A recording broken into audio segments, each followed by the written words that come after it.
ਜਗਤ ਗੁਰੂ ਧੰਨ ਗੁਰੂ ਨਾਨਕ ਦੇਵ ਸਾਹਿਬ ਜੀ ਦੇ ਪਾਵਨ ਇਤਿਹਾਸ ਦੀ ਲੜੀਵਾਰ ਕਥਾ ਆਪ ਜੀ ਬਹੁਤ ਹੀ ਅਦਬ ਸਤਕਾਰ ਸ਼ਰਧਾ ਭਾਵਨਾ ਸਹਿਤ ਸਰਵਣ ਕਰ ਰਹੇ ਹੋ। ਸੁਲਤਾਨਪੁਰ ਸਾਹਿਬ ਗਰੀਬ ਨਵਾਜ ਪਾਤਸ਼ਾਹ ਜੀ ਮਹਾਰਾਜ ਜੀ ਬਿਰਾਜਮਾਨ ਹਨ। ਸਤਿਗੁਰੂ ਸੱਚੇ ਪਾਤਸ਼ਾਹ ਜੀ ਨੂੰ ਦੌਲਤ ਖਾਨ ਕਹਿੰਦਾ, ਜੀ ਆਓ ਮੇਰੇ ਨਾਲ ਚੱਲ ਕੇ ਨਮਾਜ਼ ਪੜ੍ਹੋ। ਗਰੀਬ ਨਵਾਜ ਸਤਿਗੁਰੂ ਸੱਚੇ ਪਾਤਸ਼ਾਹ ਜੀ ਮਹਾਰਾਜ ਕਹਿੰਦੇ, ਚੱਲ ਦੌਲਤ ਖਾਨ ਅਸੀਂ ਚੱਲਦੇ ਹਾਂ।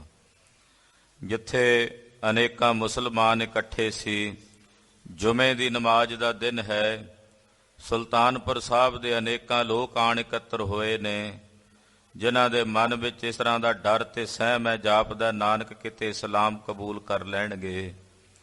ਪਰ ਉਹ ਲੋਕ ਨਹੀਂ ਸਨ ਜਾਣਦੇ ਕਿ ਸਤਿਗੁਰੂ ਜੀ ਇਹਨਾਂ ਨੂੰ ਸਦਬੁੱਧੀ ਸਮੱਤ ਦੇਣ ਆਏ ਨੇ। ਇੱਧਰ ਭਾਈਆ ਜੈ ਰਾਮ ਜੀ ਬੜੇ ਚਿੰਤਤ ਨੇ। ਬੇਬੇ ਨਾਨਕੀ ਨੇ ਹੌਸਲਾ ਦਿੱਤਾ ਹੈ, ਪਤੀ ਦੇਵ ਜੀ ਜੇ ਮੇਰਾ ਵੀਰ ਮਸੀਤ ਵਿੱਚ ਗਿਆ ਤਾਂ ਉੱਥੇ ਵੀ ਉਹਨਾਂ ਭੁੱਲਣਾ ਨੂੰ ਸਿੱਧੇ ਮਾਰਗ ਪਾਉਣ ਵਾਸਤੇ ਗਏ ਹਨ। ਨਹੀਂ ਯਕੀਨ ਤੇ ਆਪਣੇ ਪੁਰੋਹਿਤ ਨੂੰ ਭੇਜੋ, ਜਿਹੜਾ ਜਾ ਕੇ ਉੱਥੇ ਸਭ ਕੁਝ ਵੇਖ ਆਵੇ। ਭਾਈਏ ਜੈ ਰਾਮ ਨੇ ਆਪਣੇ ਘਰ ਦੇ ਪੁਰੋਹਿਤ ਨਿੱਧੇ ਪੁਰੋਹਿਤ ਨੂੰ ਭੇਜਿਆ। ਅੱਗੇ ਭੀੜ ਬਹੁਤ ਜ਼ਿਆਦਾ ਸੀ, ਮਸੀਤ ਵਿੱਚ ਅੰਦਰ ਪੈਰ ਧਰਨ ਨੂੰ ਥਾਂ ਨਹੀਂ ਸੀ। ਅੰਦਰ ਤਾਂ ਨਹੀਂ ਜਾ ਸਕੇ, ਪਰ ਬਾਹਰ ਖਲੋ ਕੇ ਵੇਖ ਰਹੇ ਨੇ। ਗੁਰੂ ਸਾਹਿਬ ਨਜ਼ਰੀ ਨਹੀਂ ਆਉਂਦੇ, ਬਹੁਤ ਸਾਰਾ ਇਕੱਠ ਹੈ। ਖਬਰੇ ਹੁਣ ਕੀ ਹੋਵੇਗਾ। ਜਿੱਥੇ ਸਤਿਗੁਰੂ ਜੀ ਨੇ ਚੋਜ ਵਰਤਾਇਆ ਸੁਲਤਾਨਪੁਰ ਸਾਹਿਬ ਦੀ ਧਰਤੀ ਤੇ, ਉੱਥੇ ਸਤਿਗੁਰਾਂ ਦਾ ਪਾਵਨ ਸਥਾਨ ਗੁਰਦੁਆਰਾ ਅੰਤਰਯਾਮਤਾ ਸਾਹਿਬ ਹੈ, ਸੁਭਾਏਮਾਨ ਹੈ, ਜਿੱਥੇ ਗੁਰਦੇਵ ਨੇ ਸੱਚੀ ਨਮਾਜ਼ ਦਾ ਉਪਦੇਸ਼ ਦਿੱਤਾ ਸੀ। ਤਕਰੀਬਨ ਆਪਣੇ ਜੀਵਨ ਦੇ 14 ਸਾਲ ਦਾ ਸਮਾਂ ਸਤਿਗੁਰੂ ਜੀ ਨੇ ਸੁਲਤਾਨਪੁਰ ਸਾਹਿਬ ਬਤੀਤ ਕੀਤਾ। ਇੱਕ ਦਹਾਕੇ ਤੋਂ ਵੱਧ ਸਮਾਂ 14 ਸਾਲ ਮਹਾਰਾਜ ਜੀ ਇੱਥੇ ਰਹੇ ਨੇ। ਗਰੀਬ ਨਵਾਜ ਸਤਿਗੁਰੂ ਧੰਨ ਗੁਰੂ ਨਾਨਕ ਸਾਹਿਬ ਸੱਚੇ ਪਾਤਸ਼ਾਹ ਜੀ ਮਹਾਰਾਜ 14 ਸਾਲ ਇੱਥੇ ਰਹੇ। ਇਸੇ ਕਰਕੇ ਗੁਰੂ ਕੇ ਸਿੱਖ ਜਦੋਂ ਦੀ ਦੇਸ਼ ਦੀ ਵੰਡ ਹੋਈ, ਪੰਜਾਬ ਦੀ ਵੰਡ ਹੋਈ, ਸੁਲਤਾਨਪੁਰ ਸਾਹਿਬ ਜੀ ਨੂੰ ਗੁਰੂ ਕੇ ਸਿੱਖ ਨਨਕਾਣਾ ਸਾਹਿਬ ਜਾਣ ਕਰਕੇ ਅਦਬ ਸਤਕਾਰ ਕਰਦੇ ਨੇ। ਸਤਿਗੁਰਾਂ ਦਾ ਪ੍ਰਕਾਸ਼ ਪੁਰਬ ਬਕਾਇਦਾ ਸਮੁੱਚਾ ਖਾਲਸਾ ਪੰਥ, ਸਮੁੱਚੀਆਂ ਜਥੇਬੰਦੀਆਂ ਸੁਲਤਾਨਪੁਰ ਸਾਹਿਬ ਇਕੱਤਰ ਹੋ ਕੇ ਹਾਜ਼ਰੀਆਂ ਭਰ ਕੇ ਮਨਾਉਂਦੀਆਂ ਹਨ। ਆਓ ਜਗਤ ਗੁਰੂ ਗੁਰੂ ਨਾਨਕ ਪਾਤਸ਼ਾਹ ਦੇ ਪਵਿੱਤਰ ਚਰਨਾਂ ਵਿੱਚ ਆਪਣੀਆਂ ਸੁਰਤੀਆਂ ਬਿਰਤੀਆਂ ਕੇਂਦਰਿਤ ਕਰੀਏ। ਗੁਰੂ ਚਰਨਾਂ ਵਿੱਚ ਆਪਣੀਆਂ ਹਾਜ਼ਰੀਆਂ ਲਵਾਉਂਦਿਆਂ ਰਸਨਾ ਪਵਿੱਤਰ ਕਰਦਿਆਂ ਆਖੋ ਜੀ ਸਤਨਾਮ ਸ਼੍ਰੀ ਵਾਹਿਗੁਰੂ ਸਾਹਿਬ ਜੀ। ਸਤਨਾਮ ਸ਼੍ਰੀ ਵਾਹਿਗੁਰੂ ਸਾਹਿਬ ਜੀ। ਦੋਹਰਾ ਨਿਤ ਪ੍ਰਕਾਸ਼ ਸ਼੍ਰੀ ਗੁਰ ਚਰਨ, ਪ੍ਰਗਟ ਸੁਪਾਨ ਸਮਾਨ। ਮਾਂ ਕਵੀ ਜੀ ਨਵਾਂ ਅਧਿਆਏ ਪ੍ਰਾਰੰਭ ਕਰ ਰਹੇ ਨੇ, ਅਗਲਾ ਪ੍ਰਸੰਗ। ਇਸ ਕਰਕੇ ਮੰਗਲਾਚਰਨ ਕਰਦੇ ਹਨ ਕਿ ਸਤਿਗੁਰੂ ਗੁਰੂ ਨਾਨਕ ਸਾਹਿਬ ਦੇ ਜੋ ਚਰਨ ਨੇ ਨੇਤੀ ਪ੍ਰਕਾਸ਼ ਰੂਪ ਨੇ। ਸੂਰਜ ਦਾ ਪ੍ਰਕਾਸ਼ ਕਿਸੇ ਸਮੇਂ ਦੇ ਦਾਇਰੇ ਵਿੱਚ ਬੱਧ ਹੈ ਕਿ ਇੰਨੇ ਕੁ ਸਮੇਂ ਵਿੱਚ ਇਹਨੇ ਨਿਕਲਣਾ, ਇੰਨੇ ਕੁ ਸਮੇਂ ਬਾਅਦ ਛਿਪ ਜਾਣਾ। ਗੁਰੂ ਸਾਹਿਬ ਦੇ ਜੋ ਚਰਨ ਨੇ ਉਹ ਨੇਤੀ ਪ੍ਰਕਾਸ਼ ਰੂਪ ਨੇ। ਭਾਨ ਦੇ ਸਮਾਨ, ਸੂਰਜ ਦੇ ਸਮਾਨ ਚਾਨਣਾ ਕਰਦੇ ਹਨ। ਜਿਸ ਗੁਰਸਿੱਖ ਦੇ ਹਿਰਦੇ 'ਚ ਗੁਰੂ ਸਾਹਿਬ ਦੇ ਚਰਨ ਵਸਦੇ ਨੇ, ਉਸ ਗੁਰਸਿੱਖ ਦੇ ਹਿਰਦੇ ਵਿੱਚ ਗਿਆਨ ਦਾ ਪ੍ਰਕਾਸ਼ ਹੋ ਜਾਂਦਾ ਹੈ, ਗਿਆਨ ਦਾ ਸੂਰਜ ਚੜ੍ਹ ਜਾਂਦਾ ਹੈ। ਨਿਖਲ ਦ્વੈਤ ਤਮ ਹਰਨ ਕੋ, ਸ਼ਰਨ ਸਦਾ ਸੁਖ ਦਾਨ। ਨਿਖਲ ਕਹਿੰਦੇ ਆ ਸਾਰੀ ਅਗਿਆਨਤਾ ਦੇ ਤਮ ਨੂੰ, ਹਨੇਰੇ ਨੂੰ ਸਤਿਗੁਰੂ ਜੀ ਦੇ ਚਰਨ ਦੂਰ ਕਰਨ ਦੀ ਸਮਰੱਥਾ ਰੱਖਦੇ ਨੇ, ਜੋ ਦੁੱਖਾਂ ਦਾ ਨਾਸ ਕਰਨ ਵਾਲੇ ਔਰ ਸੁੱਖਾਂ ਦਾ ਦਾਨ ਦੇਣ ਵਾਲੇ ਹਨ। ਐਸੇ ਗੁਰੂ ਨਾਨਕ ਸਾਹਿਬ ਦੇ ਪਵਿੱਤਰ ਚਰਨਾਂ ਦੀ ਮੈਂ ਸ਼ਰਨ ਵਿੱਚ ਹਾਂ, ਐਸੇ ਸਤਿਗੁਰਾਂ ਦੇ ਚਰਨਾਂ ਦੀ ਮੈਂ ਪਨਾਹ ਵਿੱਚ ਹਾਂ। ਸ਼੍ਰੀ ਬਾਲਾ ਸੰਧੂਆਚ ਭਾਈ ਸਾਹਿਬ ਭਾਈ ਬਾਲਾ ਜੀ ਇਹ ਸਾਰੀ ਜਨਮ ਸਾਖੀ ਗੁਰੂ ਅੰਗਦ ਦੇਵ ਸਾਹਿਬ ਦੇ ਦਰਬਾਰ ਵਿੱਚ ਬੈਠੇ ਸ੍ਰੀ ਖਡੂਰ ਸਾਹਿਬ ਦੀ ਪਵਿੱਤਰ ਪਾਵਨ ਧਰਤੀ ਤੇ ਧੰਨ ਗੁਰੂ ਅੰਗਦ ਦੇਵ ਸਾਹਿਬ ਜੀ ਦੇ ਦਰਬਾਰ ਵਿੱਚ ਸਰਵਣ ਕਰਵਾ ਰਹੇ ਹਨ। ਅੜਿਲ ਸੁੰਦਰ ਅਧਿਕ ਮਸੀਤ ਚਿਤਰ ਪਿਤ ਜਾਨੀਏ। ਸਤਿਗੁਰੂ ਜੀ ਦੌਲਤ ਖਾਨ ਦੇ ਨਾਲ ਐਸੀ ਮਸੀਤ ਵਿੱਚ ਆਏ ਨੇ। ਮਸੀਤ ਕਿਹੋ ਜੀ ਹੈ? ਕਹਿੰਦੇ ਜੀ ਮਸੀਤ ਬੜੀ ਸੋਹਣੀ ਬਣੀ ਹੋਈ ਹੈ, ਇਤਨੀ ਸੁੰਦਰ ਹੈ ਕਿ ਉਹਦੇ ਤੇ ਅਨੇਕ ਪ੍ਰਕਾਰ ਦੀਆਂ ਚਿੱਤਰਕਾਰੀਆਂ ਕੀਤੀਆਂ ਹੋਈਆਂ ਨੇ ਕੰਧਾਂ ਤੇ। ਭੀਤ ਕਹਿੰਦੇ ਆ ਕੰਧ ਨੂੰ। ਜਿੰਨੀਆਂ ਮਸੀਤ ਦੀਆਂ ਕੰਧਾਂ ਨੇ ਉਹਨਾਂ ਕੰਧਾਂ ਦੇ ਉੱਤੇ ਅਨੇਕ ਪ੍ਰਕਾਰ ਦੀਆਂ ਚਿੱਤਰਕਾਰੀਆਂ ਕੀਤੀਆਂ ਹੋਈਆਂ ਨੇ। ਜਾਮੀ ਕਰ ਜੈ ਲਿਖਿਓ ਦਿਪਤ ਪਹਿਚਾਨੀਏ। ਇੱਥੇ ਹੀ ਬਸ ਨਹੀਂ, ਅੰਦਰ ਸੋਨੇ ਦੀ ਵੀ ਕਢਾਈ ਕੱਢੀ ਹੋਈ ਹੈ ਕਈ ਥਾਵਾਂ ਤੇ, ਜਿਹੜੀਆਂ ਚਿੱਤਰਕਾਰੀਆਂ ਕੀਤੀਆਂ। ਕਿਉਂਕਿ ਸੁਲਤਾਨਪੁਰ ਸਾਹਿਬ ਨਗਰ ਬੜਾ ਪੁਰਾਣਾ ਨਗਰ ਹੈ, ਬਹੁਤ ਪੁਰਾਣਾ ਨਗਰ ਹੈ। ਤੋ ਪੁਰਾਣਾ ਨਗਰ ਹੋਣ ਕਰਕੇ ਇੱਥੇ ਬੜਾ ਵੱਡੇ ਵਪਾਰ ਦੇ ਕੇਂਦਰ ਰਹੇ ਨੇ ਸੁਲਤਾਨਪੁਰ ਸਾਹਿਬ। ਜਦੋਂ ਬਾਅਦ ਵਿੱਚ ਸ਼ੇਰ ਸ਼ਾਹ ਸੂਰੀ ਮਾਰਗ ਬਣਿਆ ਉਦੋਂ ਥੋੜਾ ਜਿਹਾ ਵੱਖਰਾ ਹੋ ਗਿਆ, ਨਹੀਂ ਤਾਂ ਪਹਿਲਾਂ ਇੱਥੇ ਸੁਲਤਾਨਪੁਰ ਸਾਹਿਬ ਕਿਸੇ ਸਮੇਂ ਬੜੇ ਵੱਡੇ ਪੱਧਰ ਤੇ ਵਪਾਰ ਹੁੰਦਾ ਸੀ। ਪੁਰਾਣਾ ਨਗਰ ਹੈ। ਤੋ ਸੁਲਤਾਨਪੁਰ ਸਾਹਿਬ ਦੇ ਵਿਖੇ ਮਹਾਰਾਜ ਜੀ ਜਿੱਥੇ ਮਸੀਤ ਵਿੱਚ ਗਏ ਨੇ, ਮਸੀਤ ਬੜੀ ਪੁਰਾਣੀ ਸੁੰਦਰ ਬਣੀ ਹੋਈ ਹੈ। ਉਹਦੇ ਵਿੱਚ ਜਿੱਥੇ ਚਿੱਤਰਕਾਰੀਆਂ ਕੀਤੀਆਂ ਨੇ ਕੰਧ ਤੇ, ਵਿੱਚ ਸੋਨੇ ਦੀ ਕਈ ਥਾਵਾਂ ਦੇ ਉੱਤੇ ਕਢਾਈ ਕੱਢੀ ਹੋਈ, ਉਹਨੂੰ ਚਾਮੀ ਕਰ ਕਹਿੰਦੇ ਆ। ਚਾਮੀ ਕਰ ਦਾ ਮਤਲਬ ਹੁੰਦਾ ਸੋਨਾ। ਸੋਨੇ ਦੀਆਂ ਕਢਾਈਆਂ ਦੇ ਵੇਲ ਬੂਟੀਆਂ ਪਾਏ ਹੋਏ ਨੇ। ਤਹਾਂ ਜਾਏ ਪਾਠਾਂਡ ਜੋ ਖਾਨ ਨਿਰਪਾਲ ਸੋ। ਦੌਲਤ ਖਾਨ ਐਸੀ ਮਸੀਤ ਵਿੱਚ ਜਾ ਕੇ ਖਲੋ ਗਿਆ। ਇਹਦੇ ਨਾਲ ਇਹਦੇ ਕਾਜੀ ਖੜੇ ਨੇ, ਇਹਦੇ ਨਾਲ ਦੇ ਭਾਈਚਾਰੇ ਦੇ ਜਿਹੜੇ ਇਹਦੇ ਲੋਕ ਸਨ ਉਹ ਵੀ ਖੜੇ ਹਨ। ਉਹ ਸਭਾ ਆਪਨੀ ਸਹਿਤ ਜੇ ਬੈਸ ਵਿਸਾਲ ਸੋ। ਦੌਲਤ ਖਾਨ ਦੇ ਜਿੰਨੇ ਵੀ ਸਭਾ ਦੇ ਮੈਂਬਰ ਸੀ, ਵਜ਼ੀਰ ਸੀ, ਅਹਿਲਕਾਰ ਸੀ, ਜਿਹੜੇ ਇਹਦੇ ਤੋਂ ਉਮਰ ਕਰਕੇ ਵੀ ਵੱਡੇ ਬਜ਼ੁਰਗ ਸਨ, ਉਹ ਸਾਰੇ ਦੌਲਤ ਖਾਨ ਦੇ ਸਮੇਤ ਆਏ ਹੋਏ ਨੇ। ਸ਼੍ਰੀ ਨਾਨਕ ਜੀ ਸੰਗ ਗਿਆਨ ਕਨ ਰੂਪ ਹੈ। ਧੰਨ ਗੁਰੂ ਨਾਨਕ ਦੇਵ ਸਾਹਿਬ ਸੱਚੇ ਪਾਤਸ਼ਾਹ ਜੀ ਮਹਾਰਾਜ ਜੀ ਵੀ ਨਾਲ ਆਏ ਨੇ, ਜੋ ਗਿਆਨ ਦਾ ਘਨਾਨੰਦ ਸਵਰੂਪ ਹਨ, ਜੋ ਘਣੇ ਆਨੰਦ ਵਿੱਚ ਟਿਕੇ ਹੋਏ ਗਿਆਨ ਦਾ ਸਵਰੂਪ ਬਣ ਕੇ ਕੋਲ ਖੜੇ ਹਨ।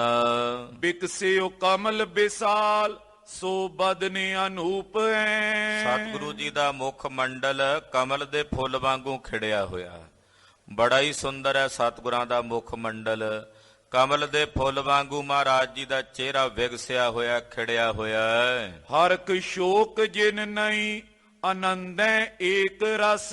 ਐਸੇ ਸਤਿਗੁਰੂ ਜੀ ਜਿਨ੍ਹਾਂ ਨੂੰ ਨਾ ਤਾਂ ਕੋਈ ਹਰਖ ਹੈ ਤੇ ਨਾ ਕੋਈ ਸੋਗ ਹੈ, ਇੱਕ ਸਮਾਨ ਬਿਰਤੀ ਰੱਖਦੇ ਨੇ ਸਤਿਗੁਰੂ ਜੀ। ਚਿੱਤ ਵਿੱਚ ਹਮੇਸ਼ਾ ਹੀ ਵਿਗਾਸ ਤੇ ਖੇੜਾ ਰਹਿੰਦਾ ਹੈ। ਜੋ ਪਾਵਨ ਜਪਜੀ ਸਾਹਿਬ ਦੀ ਪੰਕਤੀ ਗੁਰਦੇਵ ਨੇ ਉਚਾਰਨ ਕੀਤੀ ਹੈ, ਉਹ ਸਤਿਗੁਰੂ ਜੀ ਆਪਣੇ ਅੰਦਰ ਮਾਣਦੇ ਵੀ ਨੇ। ਐਸਾ ਨਹੀਂ ਕਿ ਇਕੱਲਾ ਰਸਨਾ ਤੋਂ ਆਖਿਆ ਹੀ ਹੈ, ਸਤਿਗੁਰੂ ਜੀ ਆਪਣੇ ਹਿਰਦੇ ਵਿੱਚ ਵੀ ਮਾਣਦੇ ਨੇ। ਨਾਨਕ ਭਗਤਾਂ ਸਦਾ ਵਿਗਾਸ, ਸੁਣਿਆ ਦੁਖ ਪਾਪ ਕਾ ਨਾਸ। ਐਸਾ ਵਿਗਾਸ, ਐਸਾ ਖੇੜਾ ਸਤਿਗੁਰੂ ਗੁਰੂ ਨਾਨਕ ਪਾਤਸ਼ਾਹ ਦੇ ਹਿਰਦੇ ਵਿੱਚ ਬਣਿਆ ਹੋਇਆ ਹੈ। ਹੋ ਠਾਂਡੀ ਨ੍ਰਿਪ ਕੇ ਨਿਕਟ ਬਤਾਵਨ ਸੋ ਮਗ ਤਿਸ। ਦੌਲਤ ਖਾਨ ਰਾਜੇ ਦੇ ਕੋਲ ਖੜੇ ਨੇ ਸਤਿਗੁਰੂ ਜੀ ਉਹਨੂੰ ਮਾਰਗ ਦੱਸਣ ਵਾਸਤੇ। ਜਿਹੜਾ ਇਹ ਭੁੱਲਿਆ ਹੋਇਆ ਭਟਕਿਆ ਹੋਇਆ, ਇਹਨੂੰ ਭੁੱਲੇ ਹੋਏ ਭਟਕੇ ਹੋਏ ਨੂੰ ਮਾਰਗ ਪਾਉਣ ਵਾਸਤੇ ਧੰਨ ਗੁਰੂ ਨਾਨਕ ਦੇਵ ਸਾਹਿਬ ਸੱਚੇ ਪਾਤਸ਼ਾਹ ਜੀ ਮਹਾਰਾਜ ਜੀ ਲਾਗੇ ਖੜੇ ਹਨ। ਦੋਹਰਾ ਹਿੰਦੂ ਕੋਈ ਨ ਕਹਿ ਸਕੇ ਤੁਰਕਨ ਤੇਜ ਵਿਸਾਲ। ਉੱਥੇ ਹਜ਼ਾਰਾਂ ਦੀ ਗਿਣਤੀ 'ਚ ਲੋਕ ਜਿਹੜੇ ਨੇ ਉਹ ਹਿੰਦੂ ਭਾਈਚਾਰੇ ਦੇ ਖੜੇ ਨੇ ਸੁਲਤਾਨਪੁਰ ਸਾਹਿਬ 'ਚ। ਕੁਝ ਮਹਾਰਾਜ ਜੀ ਦੇ ਸ਼ਰਧਾਲੂ ਸੇਵਕ ਨੇ, ਹੁਣ ਉਹ ਡਰੇ ਹੋਏ ਨੇ। ਉਹਨਾਂ ਦੇ ਅੰਦਰ ਹੌਸਲਾ ਨਹੀਂ ਕਿ ਦੌਲਤ ਖਾਨ ਨੂੰ ਆਖਣ ਵੀ ਤੂੰ ਏਦਾਂ ਨਾ ਕਰ, ਵੀ ਗੁਰੂ ਨਾਨਕ ਸਾਹਿਬ ਨੂੰ ਨਮਾਜ਼ ਪੜ੍ਹਨ ਕਿਉਂ ਲਾਉਣਾ ਤੂੰ ਨਾਲ? ਇਹ ਤੁਹਾਡਾ ਮੁਸਲਮਾਨਾਂ ਦਾ ਕੰਮ ਹੈ ਨਮਾਜ਼ ਪੜ੍ਹਨੀ, ਤੂੰ ਗੁਰੂ ਨਾਨਕ ਸਾਹਿਬ ਨੂੰ ਕਿਉਂ ਆਪਣੇ ਧਰਮ 'ਚ ਲਿਆਉਣਾ ਚਾਹੁੰਦਾ? ਹੁਣ ਉਹ ਹਿੰਦੂ ਜਿੰਨੇ ਖੜੇ ਨੇ ਉਹਨਾਂ 'ਚ ਹੌਸਲਾ ਨਹੀਂ ਕਿ ਉਸ ਮੁਸਲਮਾਨ ਨੂੰ ਜਵਾਬ ਦੇ ਸਕਣ ਜਾਂ ਉਹਨੂੰ ਕਹਿ ਸਕਣ। ਪਰਮੇਸ਼ਰ ਪਤ ਰਾਖਈ ਸਿਮਰੈ ਦੀਨ ਦਿਆਲ। ਉੱਥੇ ਉਹ ਜਿੰਨੇ ਵੀ ਲੋਕ ਖੜੇ ਨੇ ਮਨ ਹੀ ਮਨ ਰਜੋਈਆਂ ਕਰਦੇ, ਦੀਨਾਂ ਤੇ ਦਇਆ ਕਰਨ ਵਾਲੇ ਦਿਆਲੂ ਪਰਮੇਸ਼ਰ ਨੂੰ ਅਰਾਧਦੇ ਨੇ ਤੇ ਬੇਨਤੀਆਂ ਕਰਦਿਆਂ ਕਹਿੰਦੇ, ਅਕਾਲ ਪੁਰਖ ਜੀ ਹੁਣ ਤੁਸੀਂ ਪੱਤ ਰੱਖਣੀ ਹੈ ਸਾਡੀ, ਤੁਸੀਂ ਪੈਜ ਰੱਖਣੀ। ਹੁਣ ਉਹਨਾਂ ਨੂੰ ਇਹ ਨਹੀਂ ਪਤਾ ਕਿ ਜਿਸ ਦੀਨ ਦਿਆਲ ਪਰਮੇਸ਼ਰ ਅੱਗੇ ਅਰਦਾਸਾਂ ਕਰ ਰਹੇ ਨੇ ਉਹ ਤਾਂ ਗੁਰੂ ਨਾਨਕ ਰੂਪ ਹੋ ਕੇ ਇਹਨਾਂ ਦੇ ਸਾਹਮਣੇ ਹੀ ਖੜੇ ਹਨ। ਇਹ ਨਹੀਂ ਸੀ ਇਹਨਾਂ ਨੂੰ ਦਿਸਦਾ। ਇਹ ਕਹਿੰਦੇ, ਅਕਾਲ ਪੁਰਖ ਜੀ, ਦੀਨਾਂ ਤੇ ਦਇਆ ਕਰਨ ਵਾਲੇ ਵਾਹਿਗੁਰੂ ਜੀ, ਸਾਡੀ ਪੱਤ ਰੱਖ ਲਿਓ, ਗੁਰੂ ਨਾਨਕ ਸਾਹਿਬ ਜੀ ਦੀ ਪੱਤ ਰੱਖ ਲਿਓ। ਅੜਿਲ ਕਾਜੀ ਬੌਰ ਨਿਬਾਬ ਨੀਰ ਲੈ ਕਰ ਤਬੇ। ਕਾਜੀ ਤੇ ਮੌਲਵੀ ਤੇ ਨਵਾਬ ਦੌਲਤ ਖਾਨ ਤੇ ਦੇ ਨਾਲ ਦੇ ਸਾਥੀ, ਨਮਾਜ਼ ਪੜ੍ਹਨ ਤੋਂ ਪਹਿਲਾਂ ਇਹਨਾਂ ਨੇ ਜਾ ਕੇ ਪਹਿਲਾਂ ਉਜ਼ੂ ਕੀਤਾ, ਕਿਉਂਕਿ ਇਹ ਵਜ਼ੂ ਕਰਦੇ ਨੇ, ਹੱਥ ਪੈਰ ਧੋਂਦੇ ਐ, ਕੂਣੀਆਂ ਤੱਕ ਬਾਹਾਂ ਧੋਣੀਆਂ, ਗੋਡਿਆਂ ਤੱਕ ਲੱਤਾਂ ਧੋਣੀਆਂ, ਨੱਕ ਦੇ ਵਿੱਚ ਉਂਗਲ ਮਾਰ ਕੇ ਪਾਣੀ ਦੇ ਨਾਲ ਨੱਕ ਧੋਣੀ, ਕੰਨ ਦੇ ਵਿੱਚ ਕੰਨ 'ਚ ਪਾਣੀ ਥੋੜ੍ਹਾ ਜਿਹਾ ਹੱਥ ਦੇ ਨਾਲ ਲਾ ਕੇ ਕੰਨ ਧੋਣੇ। ਇੱਦਾਂ ਇਹ ਉਜੂ ਕਰਦੇ ਹਨ। ਤੋ ਇਸ ਪ੍ਰਕਾਰ ਨਾਲ ਇਹ ਪਾਣੀ ਦੇ ਨਾਲ ਹੱਥ ਪੈਰ ਧੋਣ ਲੱਗੇ। ਕਰ ਅਰ ਚਰਨ ਪਖਾਰ ਕਰਿਓ ਸੁਧ ਤਨ ਸਬੇ। ਹੱਥ ਪੈਰ ਧੋ ਕੇ ਇਹਨਾਂ ਨੇ ਆਪਣੇ ਤਨ ਨੂੰ ਸ਼ੁੱਧ ਕੀਤਾ। ਠਾਂਡੇ ਦੋਨੋਂ ਹੋਏ ਬਦਨ ਪਸ਼ਚਮ ਦਿਸ਼ਾ। ਕਾਜੀ ਤੇ ਕਾਜੀ ਦੇ ਨਾਲ ਉਹਦਾ ਜਿਹੜਾ ਸੁਲਤਾਨਪੁਰ ਸਾਹਿਬ ਦਾ ਨਵਾਬ ਦੌਲਤ ਖਾਨ, ਇਹ ਦੋਵੇਂ ਖਲੋ ਗਏ ਪੱਛਮ ਦਿਸ਼ਾ ਵੱਲ ਮੂੰਹ ਕਰਕੇ, ਕਿਉਂਕਿ ਹਮੇਸ਼ਾ ਲਹਿੰਦੇ ਵਾਲੇ ਪਾਸੇ ਮੂੰਹ ਕਰਕੇ ਨਮਾਜ਼ ਪੜ੍ਹਦੇ ਹੈ। ਕਿਉਂਕਿ ਪੱਛਮ ਦਿਸ਼ਾ ਵਿੱਚ ਮੱਕਾ ਕਾਬਾ ਹੈ, ਉਹਨੂੰ ਪਾਕ ਜਾਣਦਿਆਂ, ਪਵਿੱਤਰ ਜਾਣਦਿਆਂ ਇਹ ਪੱਛਮ ਦਿਸ਼ਾ ਵਾਲੇ ਪਾਸੇ ਮੂੰਹ ਕਰਕੇ ਨਮਾਜ਼ ਪੜ੍ਹਦੇ ਨੇ। ਇਹਨਾਂ ਦੀਆਂ ਜਿੰਨੀਆਂ ਈਦਗਾਹਾਂ ਨੇ, ਚਾਹੇ ਨਮਾਜ਼ ਪੜ੍ਹਨ ਵਾਲੀਆਂ ਥਾਵਾਂ ਨੇ, ਉਹ ਸਾਰੀਆਂ ਪੱਛਮ ਦਿਸ਼ਾ ਵਾਲੇ ਪਾਸੇ ਮੂੰਹ ਕਰਕੇ ਬਣਾਈਆਂ ਹੁੰਦੀਆਂ। ਇਹ ਕਾਲਾ ਜਿਹਾ ਰੱਖਿਆ ਹੁੰਦਾ ਬਣਾ ਕੇ ਪੱਛਮ ਦਿਸ਼ਾ ਵਾਲੇ ਪਾਸੇ, ਉਹਦੇ ਸਾਹਮਣੇ ਚੜ੍ਹਦੇ ਵਾਲੇ ਪਾਸੇ ਪਿੱਠ ਕਰਕੇ, ਲਹਿੰਦੇ ਵਾਲੇ ਪਾਸੇ ਮੂੰਹ ਕਰਕੇ ਨਮਾਜ਼ ਪੜ੍ਹਦੇ, ਗੋਡਿਆਂ ਭਰਨੇ ਹੋ ਜਾਂਦੇ ਨੇ। ਤੋ ਗੋਡਿਆਂ ਨੂੰ ਖੋਰ ਕੇ ਬੈਠਦੇ ਐ। ਤੋ ਨਮਾਜ਼ ਪੜ੍ਹਨ ਵਾਸਤੇ ਕਾਜੀ ਵੀ ਬਹਿ ਗਿਆ, ਨਵਾਬ ਦੌਲਤ ਖਾਨ ਵੀ ਬਹਿ ਗਿਆ। ਓ ਕਰ ਤਰ ਜਾਨੂ ਕਾਨ ਨਿਵੇਂ ਪੁਨ ਪੁਨ ਰਸਾ। ਗੋਡੇ ਖੋਰ ਕੇ ਬਹਿ ਗਏ, ਭਾਵ ਗੋਡਿਆਂ ਭਰਨੇ ਹੋ ਕੇ ਜਦੋਂ ਬੈਠੇ ਤੇ ਹੱਥ ਜਿਹੜੇ ਸਨ ਉਹ ਆਪਣੇ ਪੱਟਾਂ ਦੇ ਉੱਤੇ ਰੱਖ ਲਏ ਗੋਡਿਆਂ ਤੇ। ਤੋ ਆਪਣਾ ਸਿਰ ਸੱਜੇ ਖੱਬੇ ਘੁਮਾ ਕੇ, ਕਦੇ ਨੀਵੇਂ ਹੋ ਕੇ ਝੁਕ ਕੇ ਨਮਾਜ਼ ਪੜ੍ਹਦੇ ਹਨ। ਆਪ ਮਸੀਤੇ ਮਦ ਰਿਦੇ ਕਿਤ ਕਿਤ ਗਏ। ਕਹਿੰਦੇ ਆਪ ਤਾਂ ਮਸੀਤ ਵਿੱਚ ਹੀ ਬੈਠੇ ਨੇ, ਦੌਲਤ ਖਾਨ ਵੀ ਤੇ ਕਾਜੀ ਵੀ, ਪਰ ਉਹਨਾਂ ਦੇ ਜਿਹੜੇ ਚਿੱਤ ਨੇ ਖਬਰੇ ਕਿੱਧਰ ਕਿੱਧਰ ਫਿਰਦੇ ਐ। ਨਮਾਜ਼ ਸਰੀਰ ਉਹਨਾਂ ਦੇ ਇੱਥੇ ਹੀ ਪੜ੍ਹ ਰਹੇ ਨੇ ਮਸੀਤ ਵਿੱਚ ਹੀ, ਪਰ ਉਹਨਾਂ ਦੇ ਚਿੱਤ ਪਤਾ ਨਹੀਂ ਕਿੱਥੇ ਕਿੱਥੇ ਗਏ ਹੋਏ ਨੇ। ਧਰ ਪਰ ਧਰ ਸਿਰ ਉਠਤ ਬਾਰ ਬਹੁ ਬੇਅਨੀਏ। ਜ਼ਮੀਨ ਦੇ ਉੱਤੇ ਸਿਰ ਧਰ ਧਰ ਕੇ ਫਿਰ ਉੱਠ ਕੇ ਬਹਿ ਜਾਂਦੇ ਐ, ਫਿਰ ਜ਼ਮੀਨ ਤੇ ਸਿਰ ਧਰਦੇ ਐ, ਫਿਰ ਬਹਿ ਜਾਂਦੇ ਐ। ਕਦੇ ਸੱਜੇ ਸਿਰ ਕਰਦੇ ਐ, ਕਦੇ ਖੱਬੇ ਕਰਦੇ ਐ, ਕਦੇ ਹੱਥਾਂ ਨਾਲ ਕੰਨਾਂ ਨੂੰ ਪਕੜਦੇ ਐ। ਇਉਂ ਇਸ ਤਰੀਕੇ ਦੇ ਨਾਲ ਨਮਾਜ਼ ਦੀ ਜਿਹੜੀ ਰਸਮ ਹੈ ਉਹ ਅਦਾ ਕਰ ਰਹੇ ਨੇ। ਕਰ ਕੈ ਪੂਰ ਨਿਵਾਜ ਸੋ ਨਾਨਕ ਸੋ ਕਹੇ। ਨਮਾਜ਼ ਪੜਨ ਤੋਂ ਬਾਅਦ ਜਦੋਂ ਨਮਾਜ਼ ਪੂਰੀ ਹੋ ਗਈ, ਇਹ ਉੱਠ ਕੇ ਖਲੋ ਗਏ। ਧੰਨ ਗੁਰੂ ਨਾਨਕ ਸਾਹਿਬ ਸੱਚੇ ਪਾਤਸ਼ਾਹ ਇਹਨਾਂ ਦੇ ਪਿੱਛੇ ਖੜੇ, ਇਹਨਾਂ ਵੱਲ ਵੇਖੀ ਜਾਂਦੇ ਐ ਵੀ ਸਰੀਰ ਇੱਥੇ ਨੇ, ਮਨ ਇਹਨਾਂ ਦੇ ਕਿਤੇ ਕਿਤੇ ਭਟਕਦੇ ਐ। ਤਦ ਉਸ ਸਥਾਨ ਦਾ ਨਾਮ ਅੰਤਰਯਾਮਤਾ ਹੈ ਕਿ ਸਤਿਗੁਰੂ ਅੰਤਰਯਾਮੀ ਇਹਨਾਂ ਦੇ ਦਿਲਾਂ ਦੀਆਂ ਬੁੱਝ ਗਏ ਵੀ ਦਿਲ ਕਿੱਥੇ ਫਿਰਦੇ, ਇਹਨਾਂ ਦੇ ਮਨ ਕਿੱਥੇ ਨੇ। ਜਦੋਂ ਦੌਲਤ ਖਾਨ ਤੇ ਕਾਜੀ ਨਮਾਜ਼ ਪੜ੍ਹ ਹਟੇ, ਇਹ ਉੱਠ ਕੇ ਖਲੋਤੇ ਤੇ ਸਤਿਗੁਰਾਂ ਨੂੰ ਕਹਿਣ ਲੱਗੇ, ਹੋ ਠਾਂਡੀ ਕਿਉ ਤੁਮ ਰਹੇ ਨਾ ਡਰ ਉਰ ਮੇ ਆਹੇ। ਕਹਿਣ ਲੱਗੇ ਜੀ ਤੁਸੀਂ ਕਿਉਂ ਨਹੀਂ ਉੱਠ ਕੇ ਖਲੋਂਦੇ, ਤੁਸੀਂ ਸਾਡੇ ਨਾਲ ਕਿਉਂ ਨਮਾਜ਼ ਨਹੀਂ ਪੜ੍ਹੀ, ਬਹਿ ਕੇ ਖਲੋਤੇ ਰਹੇ ਹੋ। ਕਿ ਤੁਹਾਨੂੰ ਡਰ ਨਹੀਂ ਖੁਦਾ ਦਾ, ਤੁਹਾਨੂੰ ਖੌਫ ਨਹੀਂ ਖੁਦਾ ਦਾ, ਅੱਲਾਹ ਤਾਲਾ ਦਾ? ਤੁਸੀਂ ਸਾਡੇ ਨਾਲ ਬਹਿ ਕੇ ਨਮਾਜ਼ ਨਹੀਂ ਪੜ੍ਹੀ, ਖਲੋਤੇ ਰਹੇ। ਨਾਨਕ ਆਨਨ ਪਨੇ ਖਾਨ ਕਾਨੇ ਸੁਨੋ। ਜਦੋਂ ਦੌਲਤ ਖਾਨ ਨੇ ਆਖਿਆ ਨਾ ਵੀ ਜੀ ਤੁਸੀਂ ਸਾਡੇ ਨਾਲ ਨਮਾਜ਼ ਨਹੀਂ ਪੜ੍ਹੀ, ਖਲੋਤੇ ਰਹੇ ਹੋ, ਤੁਹਾਨੂੰ ਡਰ ਨਹੀਂ ਰੱਬ ਦਾ, ਖੁਦਾ ਦਾ? ਧੰਨ ਗੁਰੂ ਨਾਨਕ ਸਾਹਿਬ ਜੀ ਸੁਣ ਕੇ ਬੋਲੇ ਦੌਲਤ ਖਾਨ ਨੂੰ, ਕਹਿਣ ਲੱਗੇ ਸੁਣ ਖਾਨ, ਕੈ ਸੰਗ ਕਰੋ ਨਿਵਾਜ ਲਾਜ ਨੇ ਤੁਮ ਮਨੋ।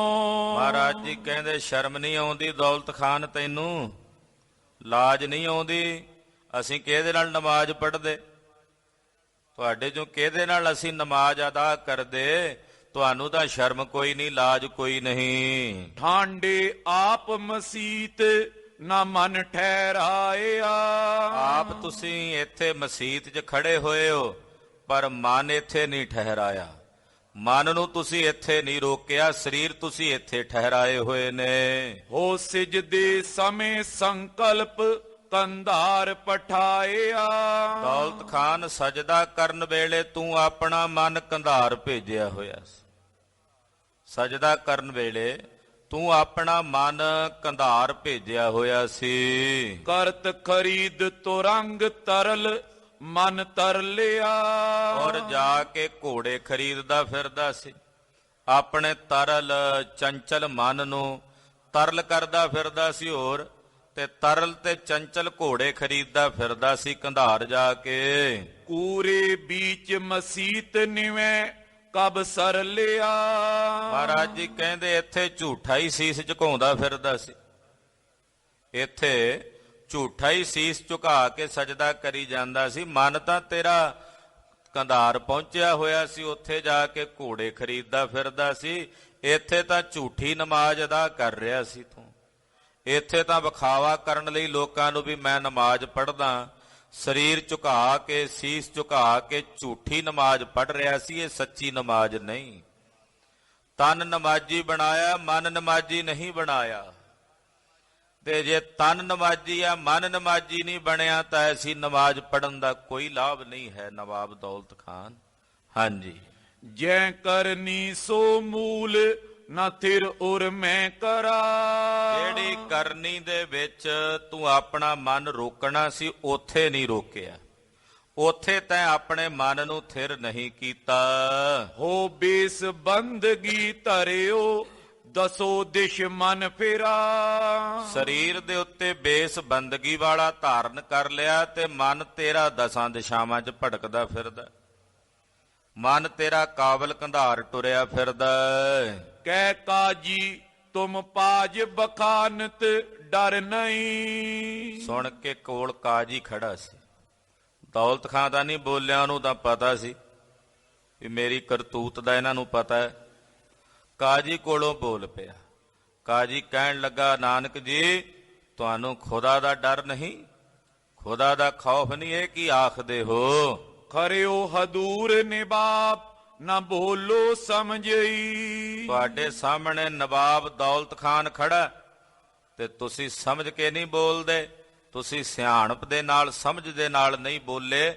ਵੇਖੋ ਕੀ ਬੋਲਣਾ ਤੇ ਕੀ ਨਹੀਂ ਬੋਲਣਾ। ਆਨਨ ਭਨੀ ਖਾਨ ਸਾਚ ਨਾਨਕ ਕਈ। ਨਵਾਬ ਦੌਲਤ ਖਾਨ ਬੋਲ ਪਿਆ ਕੋਲੋਂ। ਕਾਜੀ ਨੂੰ ਕਹਿੰਦਾ, ਕਾਜੀ ਸਾਹਿਬ ਗੁੱਸਾ ਨਾ ਕਰੋ, ਗੁਰੂ ਨਾਨਕ ਸਾਹਿਬ ਜੋ ਕਹਿ ਰਹੇ ਨੇ ਬਿਲਕੁਲ ਸੱਚ ਕਹਿ ਰਹੇ ਨੇ।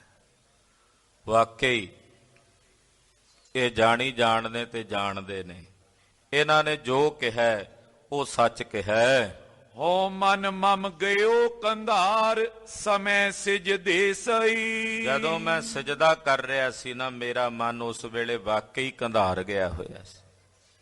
ਮੇਰਾ ਮਨ ਕੰਧਾਰ ਜਾ ਕੇ ਘੋੜੇ ਖਰੀਦਦਾ ਫਿਰਦਾ ਸੀ। ਬਿਲਕੁਲ ਇਹੀ ਸੱਚ ਹੈ। ਔਰ ਗੁਰੂ ਨਾਨਕ ਸਾਹਿਬ ਨੇ ਜੋ ਕਿਹਾ ਇਹ ਸੱਚ ਹੈ। ਪੁਨ ਕਾਜੀ ਬਚਪਨੇ ਤੁਮਾਰੋ ਮਨ ਗਇਓ। ਕਾਜੀ ਬੋਲ ਪਿਆ ਫਿਰ। ਕਹਿਣ ਲੱਗਾ, ਨਵਾਬ ਸਾਹਿਬ ਚਲੋ ਤੁਹਾਡਾ ਮਨ ਗਿਆ ਹੋਇਆ ਸੀ ਕੰਧਾਰ। ਹੋਂ ਤੋ ਸਭ ਬਿਦ ਕਰੀ ਨਾ ਮਮ ਸੰਗ ਇਨ ਕੀਓ। ਮੈਂ ਤਾਂ ਇੱਥੇ ਸੀ ਨਾ, ਮੈਂ ਤਾਂ ਨਮਾਜ਼ ਪੜ੍ਹਦਾ ਸੀ, ਇੱਥੇ ਸਜਦਾ ਕੀਤਾ। ਇਹ ਮੇਰੇ ਨਾਲ ਨਮਾਜ਼ ਪੜ੍ਹ ਲੈਂਦੇ।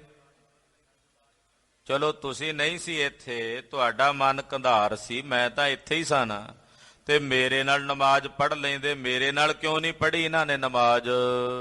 ਮਨ ਅਜਾਨ ਨਿਜ ਪਰਦ ਪਰਾਵਨ ਚਾਹੀ। ਅਣਜਾਣ ਮਨ ਵਾਲਾ ਕਾਜੀ ਆਪਣਾ ਪੜਦਾ ਆਪ ਹੀ ਪੜਾਉਣਾ ਚਾਹੁੰਦਾ। ਆਖੋ ਸਤਨਾਮ। ਸ੍ਰੀ ਵਾਹਿਗੁਰੂ। ਸਤਿਗੁਰਾਂ ਨੇ ਕਿਹਾ ਨਹੀਂ ਕਾਜੀ ਨੂੰ, ਪਾਤਸ਼ਾਹ ਫਿਰ ਵੀ ਪੜਦੇ ਕੱਜ ਨੇ।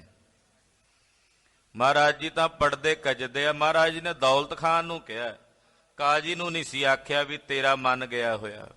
ਪਰ ਕਾਜੀ ਮੂਰਖ ਆਪਣਾ ਪੜਦਾ ਆਪ ਹੀ ਪੜਾਉਣਾ ਚਾਹੁੰਦਾ, ਤੇ ਸਗੋਂ ਕਹਿੰਦਾ ਜੀ ਮੇਰੇ ਨਾਲ ਨਮਾਜ਼ ਪੜ੍ਹ ਲੈਂਦੇ, ਮੈਂ ਤਾਂ ਇੱਥੇ ਹੀ ਸਨ। ਤੇ ਆਪਣਾ ਪੜਦਾ ਪੜਾਉਣ ਲਈ ਆਪ ਹੀ ਬੋਲਿਆ, ਮੂਰਖ ਕਾਜੀ। ਓ ਲਖਤ ਨ ਮੂਰਖ ਭੇਵ ਅਥਾਏ ਥਾਈ। ਮੂਰਖ ਨੇ ਭੇਦ ਨਹੀਂ ਜਾਣਿਆ, ਜਿਹੜੇ ਅਥਾਹ ਸਤਿਗੁਰੂ ਨੇ ਉਹਨਾਂ ਦੀ ਥਾਹ ਨਹੀਂ ਪਾਈ ਇਸ ਮੂਰਖ ਨੇ। ਬੋਲੇ ਨਾਨਕ ਬੈਨ ਐਨ ਸੁਖ ਗੁਣ ਦਿਆ। ਮਹਾਰਾਜ ਜੀ ਫਿਰ ਸੁੱਖਾਂ ਦੇ ਦਾਤੇ ਧੰਨ ਗੁਰੂ ਨਾਨਕ ਸਾਹਿਬ ਜੀ ਬੋਲੇ, ਕਹਿਣ ਲੱਗੇ, ਕਾਜ਼ੀ ਕਰੀ ਨਿਵਾਜ ਸਦਨ ਮੈਂ ਮਨ ਗਿਆ। ਮਹਾਰਾਜ ਜੀ ਕਹਿੰਦੇ, ਕਾਜੀ ਸਾਹਿਬ ਤੁਸੀਂ ਕਿਹੜਾ ਇੱਥੇ ਸੀ ਜੇ ਤੁਹਾਡੇ ਨਾਲ ਪੜ੍ਹਦੇ ਨਮਾਜ਼? ਹੈਣ ਤਾਂ ਤੁਸੀਂ ਵੀ ਇੱਥੇ ਨਹੀਂ ਸੀ। ਸਰੀਰ ਤੁਹਾਡਾ ਇੱਥੇ ਸੀ ਨਮਾਜ਼ ਪੜ੍ਹਦਾ, ਮਨ ਤੁਹਾਡਾ ਆਪਣੇ ਘਰ ਗਿਆ ਹੋਇਆ ਸੀ। ਬੜਵਾ ਜਿਉ ਵਛੇਰ ਗਰਤ ਤੈਂ ਪਾਸ। ਘਰ ਤੁਹਾਡੇ ਘੋੜੀ ਤਾਜੀ ਸੂਈ ਆ, ਉਹਨੇ ਬਛੇਰਾ ਦਿੱਤਾ, ਤੇ ਉਹ ਬਛੇਰਾ ਜਿਹੜਾ ਲਾਗੇ ਇੱਕ ਟੋਆ ਘਰ ਦੇ ਵਿੱਚ, ਤੇਰੇ ਮਨ 'ਚ ਚਿੰਤਾ ਸੀ ਕਿ ਤਾਜ਼ਾ ਸੂਆ ਬਛੇਰਾ ਕਿਤੇ ਟੋਏ 'ਚ ਨਾ ਡਿੱਗ ਪਏ। ਸਰੀਰ ਤੇਰਾ ਇੱਥੇ ਸੀ ਨਮਾਜ਼ ਪੜ੍ਹਦਾ, ਮਨ ਤੇਰਾ ਆ ਪਿਆ ਸੋਚਦਾ ਸੀ। ਮੇਰੇ ਸਾਹਿਬ ਮਨ 'ਚ ਕੀ ਚੱਲਦਾ ਉਹ ਜਾਣਦੇ ਹਨ। ਆਖੋ ਸਤਿਨਾਮ ਸ੍ਰੀ ਵਾਹਿਗੁਰੂ। ਅੰਤਰਯਾਮੀ ਜੇ ਸਭ ਕੁਝ ਜਾਣਦੇ ਐ, ਘਟ ਘਟ ਕੇ ਅੰਤਰ ਕੀ ਜਾਣਤ, ਭਲੇ ਬੁਰੇ ਕੀ ਪੀਰ ਪਛਾਨਤ। ਅੰਤਰਜਾਮੀ ਸਭ ਕੁਝ ਜਾਣੈ, ਅੰਤਰਜਾਮੀ ਪੁਰਖ ਵਿਧਾਤੇ।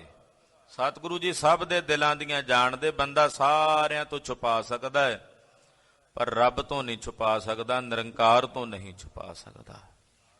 ਸਭ ਦੇ ਹਿਰਦਿਆਂ ਵਿੱਚ ਕੀ ਵਰਤਦਾ, ਪਾਤਸ਼ਾਹ ਹਿਰਦਿਆਂ ਦੀ ਬੁੱਝ ਲੈਂਦੇ ਆ, ਜਾਣ ਲੈਂਦੇ ਆ।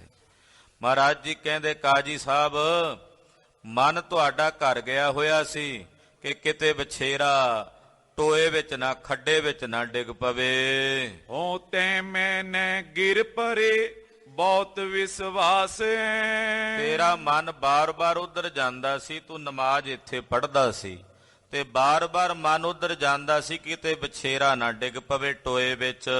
ਤੈਂ ਕੇ ਸੰਗ ਮਨ ਫਿਰਤ ਨਾ ਥਿਰ ਇੱਕ ਛਿਨ ਪਿਆ। ਹਾਲੇ ਦੌਲਤ ਖਾਨ ਦਾ ਮਨ ਪਹਿਲਾਂ ਤਾਂ ਸੀਗਾ ਥੋੜਾ ਬਹੁਤ ਇੱਥੇ, ਨੇ ਤਾਂ ਸਜਦੇ ਵੇਲੇ ਮਨ ਉੱਥੇ ਪਹੁੰਚਾਇਆ ਨਾ। ਕਾਜੀ ਸਾਹਿਬ ਤੇਰਾ ਤਾਂ ਇੱਕ ਸਕਿੰਟ ਵਾਸਤੇ ਵੀ ਨਹੀਂ ਟਿਕਿਆ ਮਨ ਇੱਥੇ, ਤੇਰਾ ਤਾਂ ਫਿਰਦਾ ਹੀ ਉੱਥੇ ਰਿਹਾ ਮਨ। ਹਾਂਜੀ। ਸੁਨ ਸ਼ਰੋਨਨ ਮੈਂ ਖਾਨ ਬਿਗਸ ਮੁਖ ਬਚ ਕੇ ਆ। ਦੌਲਤ ਖਾਨ ਦਾ ਹਾਸਾ ਨਿਕਲ ਗਿਆ ਕੋਲ ਖਲੋਤੇ ਦਾ, ਜਦੋਂ ਕਾਜੀ ਦੇ ਮਨ ਦੀ ਦੱਸੀ ਨਾ ਸਤਿਗੁਰਾਂ, ਇਹਦਾ ਹਾਸਾ ਨਿਕਲ ਗਿਆ ਬਦੋ ਬਦੀ ਵੀ ਇਹ ਚੰਗਾ ਬੋਲਣ ਲੱਗਾ ਸੀ ਵੀ ਮੇਰੇ ਨਾਲ ਪੜ੍ਹ ਲੈਂਦੇ। ਸਤਿਗੁਰੂ ਸੱਚੇ ਪਾਤਸ਼ਾਹ ਨੇ ਇਹਦਾ ਪੜਦਾ ਵੀ ਉਘੇੜ ਕੇ ਦੱਸ ਦਿੱਤਾ, ਤੇ ਕੋਲੋਂ ਬੋਲਿਆ ਦੌਲਤ ਖਾਨ ਹੱਸਦਾ ਹੋਇਆ, ਤਜੋ ਕਾਚ ਕਹੋ ਸਾਚ ਲਾਜ ਨਿਰਵਾਰੀਏ। ਕਹਿਣ ਲੱਗਾ, ਕਾਜੀ ਸਾਹਿਬ ਹੁਣ ਝੂਠ ਨਾ ਬੋਲਿਓ, ਸੱਚ ਸੱਚ ਦੱਸਿਓ ਜੋ ਹੈ, ਕਿਉਂਕਿ ਗੁਰੂ ਸਾਹਿਬ ਤੇਰੇ ਘਰ ਨਹੀਂ ਗਏ, ਉਹਨਾਂ ਨੇ ਇਹ ਨਹੀਂ ਵੇਖਿਆ ਵੀ ਕਿੱਥੇ ਖੱਡਾ ਹੈ, ਕਿੱਥੇ ਟੋਆ ਹੈ, ਜਾਂ ਤੇਰੀ ਘੋੜੀ ਸੂਈ ਹੈ। ਉਹ ਤੈਨੂੰ ਪਤਾ ਹੈ, ਮੈਨੂੰ ਵੀ ਨਹੀਂ ਪਤਾ। ਤੇ ਜੇ ਤੈਂ ਝੂਠ ਬੋਲਿਆ ਤੇ ਆਪਾਂ ਹੁਣੇ ਪੜਤਾਲ ਕਰਾ ਲੈਣੀ ਆ, ਘਰੇ ਭੇਜ ਕੇ ਬੰਦਾ ਵੀ ਜਿੱਥੇ ਤੇਰਾ ਬਛੇਰਾ ਹੈ ਉੱਥੇ ਟੋਆ ਹੈ ਕਿ ਨਹੀਂ ਹੈ। ਇਸ ਕਰਕੇ ਬੰਦਾ ਬਣ ਕੇ ਸੱਚੋ ਸੱਚ ਦੱਸ ਦੀ, ਪੜਦਾ ਨਾ ਰੱਖੀ, ਮਸੀਤ 'ਚ ਖੜਾ। ਹੁਣ ਜੋ ਨਾਨਕ ਨੇ ਕਿਹਾ ਕਿ ਇਹ ਸੱਚ ਹੈ। ਹਾਂਜੀ। ਹਉ ਜਿਉ ਬੀਤੀ ਚਿਤ ਬੀਚ ਸੋ ਬਚਨ ਉਚਾਰੀਏ। ਜੋ ਤੇਰੇ ਚਿੱਤ 'ਚ ਬੀਤੀ ਆ ਉਹੀ ਇਹਨਾਂ ਨੇ ਕਿਹਾ, ਜੇ ਉਹੀ ਆ ਤੇ ਫਿਰ ਦੱਸ। ਕਾਜੀ ਆਨਤ ਭਨਤ ਸਤ ਜੈ ਬਿਦ ਕਈ। ਕਾਜੀ ਨੂੰ ਪਤਾ ਸੀ ਝੂਠ ਬੋਲਿਆ ਫਿਰ ਫੜਿਆ ਜਾਣਾ। ਕਹਿਣ ਲੱਗਾ, ਜੀ ਹਾਂ ਨਵਾਬ ਸਾਹਿਬ ਬਿਲਕੁਲ ਸੱਚ ਕਿਹਾ ਗੁਰੂ ਨਾਨਕ ਸਾਹਿਬ ਨੇ, ਜੋ ਇਹਨਾਂ ਨੇ ਕਿਹਾ ਬਿਲਕੁਲ ਇਸੇ ਤਰ੍ਹਾਂ ਹੀ ਹੈ। ਅਰ ਪਕ ਬਾਜਨ ਆਹੇ ਗਰਤ ਤੈ ਢਿਗ ਸਈ। ਬਿਲਕੁਲ ਸਹੀ ਹੈ, ਵਾਕਈ ਘਰ ਦੇ ਵਿੱਚ ਮੇਰੀ ਵਛੇਰੀ ਘੋੜੀ ਸੂਈ ਹੋਈ ਹੈ, ਉਹਦਾ ਵਛੇਰਾ ਲਾਗੇ ਉਹਦੇ ਟੋਆ ਹੈ, ਉਹਦੇ 'ਚ ਡਿੱਗ ਨਾ ਪਵੇ, ਮੈਨੂੰ ਇਸ ਗੱਲ ਦਾ ਫਿਕਰ ਤੇ ਚਿੰਤਾ ਸੀ। ਅਦਭੁਤ ਰਸ ਨਰ ਪਏ, ਕਛੁਕ ਰਸ ਹਾਸ ਸੋ। ਉੱਥੇ ਜਿੰਨੇ ਲੋਕ ਖੜੇ ਸੀ ਅਦਭੁਤ ਰਸ ਵਿੱਚ, ਆਹ ਕਿਵੇਂ ਬੁੱਝ ਲਿਆ ਇਹਨਾਂ ਨੇ ਅੰਦਰ ਨੂੰ। ਨਾਲੇ ਥੋੜਾ ਜਿਹਾ ਹਾਸ ਰਸ ਵੀ ਬਣ ਗਿਆ, ਥੋੜਾ ਜਿਹਾ ਅਦਭੁਤ ਰਸ ਵੀ ਹੈ। ਸਾਰੇ ਹੈਰਾਨ ਨੇ ਕਿ ਦਿਲਾਂ ਦੀਆਂ ਬੁੱਝ ਕੇ ਕਿਵੇਂ ਦੱਸ ਰਹੇ ਨੇ। ਸਤਿਗੁਰੂ ਸੱਚੇ ਪਾਤਸ਼ਾਹ ਜੀ ਮਹਾਰਾਜ ਜੀ ਦੀ ਖੇਡ ਅਨੋਖੀ ਹੈ। ਹੋਂ ਤਬ ਨਿਬਾਬ ਗੈ ਚਰਨ, ਰਿਓ ਹੋਏ ਦਾਸ ਸੋ। ਨਵਾਬ ਨੇ ਸਤਿਗੁਰਾਂ ਦੇ ਚਰਨ ਪਕੜ ਲਏ ਤੇ ਸਤਿਗੁਰਾਂ ਦੇ ਚਰਨਾਂ ਤੇ ਢਹਿ ਕੇ ਨਵਾਬ ਦੌਲਤ ਖਾਨ ਮੱਥਾ ਟੇਕਣ ਲੱਗ ਪਿਆ। ਚਰਨ ਫੜ ਲਏ। 14 ਸਾਲ ਦੌਲਤ ਖਾਨ ਨੂੰ ਨਹੀਂ ਪਤਾ ਲੱਗਾ ਵੀ ਇਹ ਕੌਣ ਨੇ। ਜਣਾਇਆ ਹੀ ਨਹੀਂ ਆਪਣਾ ਮੇਰੇ ਸਾਹਿਬ ਨੇ, ਕਿਉਂਕਿ ਜਿਸਨੂੰ ਤੂੰ ਜਾਣਾ ਹੈ ਸੋਈ ਜਨ ਜਾਣੈ, ਹਰ ਗੁਣ ਸਦ ਹੀ ਆਖ ਵਖਾਣੈ। ਤੂੰ ਜਾਣਾ ਹੈ ਤਾਂ ਕੋਈ ਜਾਣੈ, ਤੇਰਾ ਦੀਆ ਨਾਮ ਵਖਾਣੈ। ਜਿਹਨੂੰ ਜਣਾਉਂਦੇ ਆ ਉਹੀ ਜਾਣਦਾ ਨਾ। 14 ਸਾਲ ਨਹੀਂ ਜਾਣ ਸਕਿਆ ਦੌਲਤ ਖਾਨ। ਆਹਾ ਅੱਜ ਇੱਕ ਛਿਨ ਚ ਜਣਾ ਦਿੱਤਾ ਅਸੀਂ ਕੀ ਹਾਂ। ਝੁਕ ਗਿਆ ਚਰਨਾਂ ਤੇ।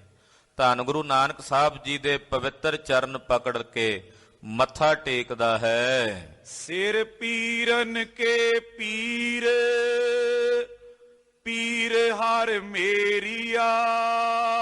ਚਰਨਾਂ ਤੇ ਡਿੱਗ ਕੇ ਕਹਿੰਦਾ ਪੀਰਾਂ ਦੇ ਪੀਰ, ਪੀਰਾਂ ਦੇ ਪੀਰਾਂ ਦੇ ਸ਼੍ਰੋਮਣੀ ਪੀਰ ਮਹਾਰਾਜ, ਮੈਂ ਤੁਹਾਡੇ ਚਰਨਾਂ ਵਿੱਚ ਹਾਂ।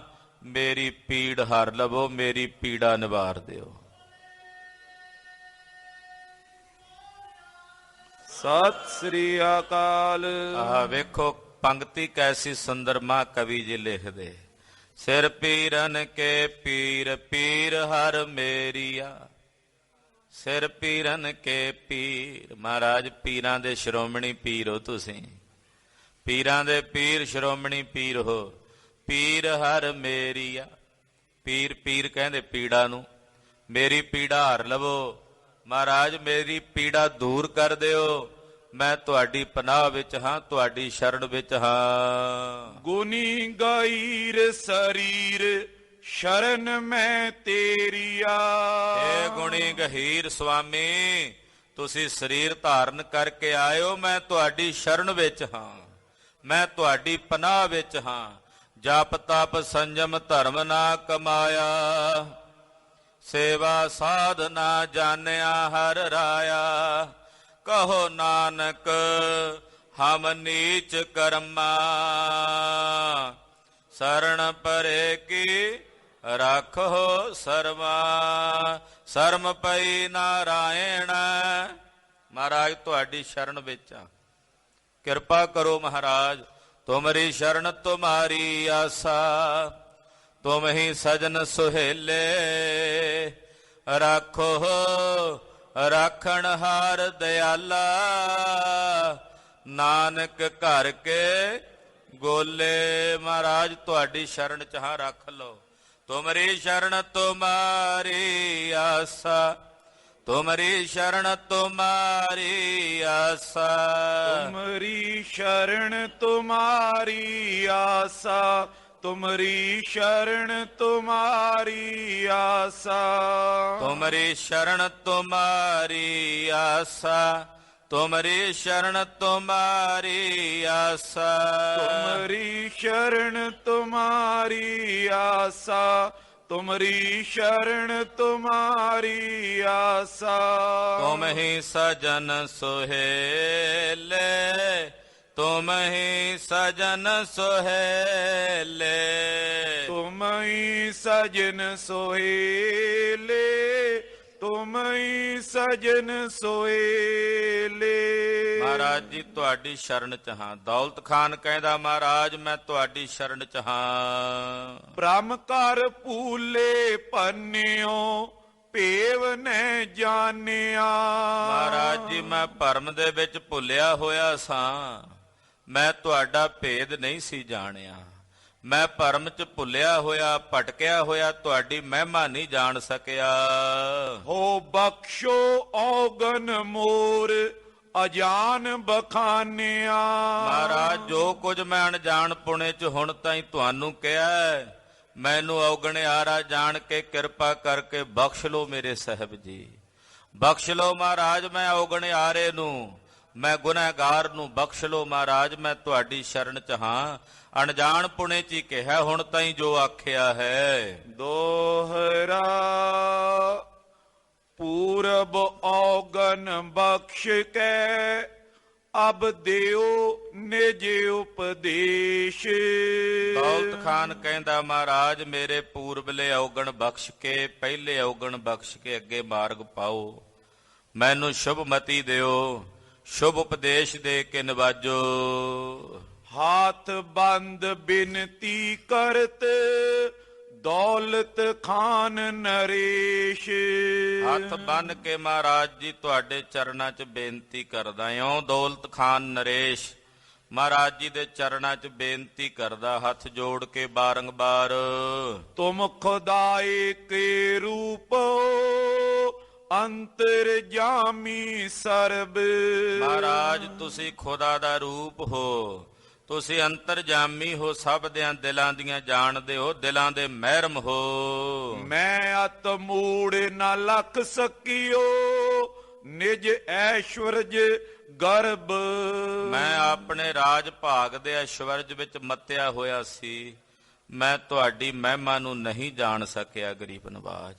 ਮੈਂ ਹੰਕਾਰ ਵਿੱਚ ਟੁਰਿਆ ਫਿਰਦਾ ਸਾਂ ਵੀ ਮੈਂ ਨਵਾਬ ਹਾਂ, ਐਸ਼ਵਰਜ ਦੇ ਰੰਗ ਦੇ ਵਿੱਚ, ਰਾਜ ਭਾਗ ਦੇ ਰੰਗ ਦੇ ਵਿੱਚ ਮਸਤਿਆ ਫਿਰਦਾ ਸੀ, ਮੈਂ ਤੁਹਾਡੀ ਮਹਿਮਾ ਨੂੰ ਨਹੀਂ ਜਾਣ ਸਕਿਆ।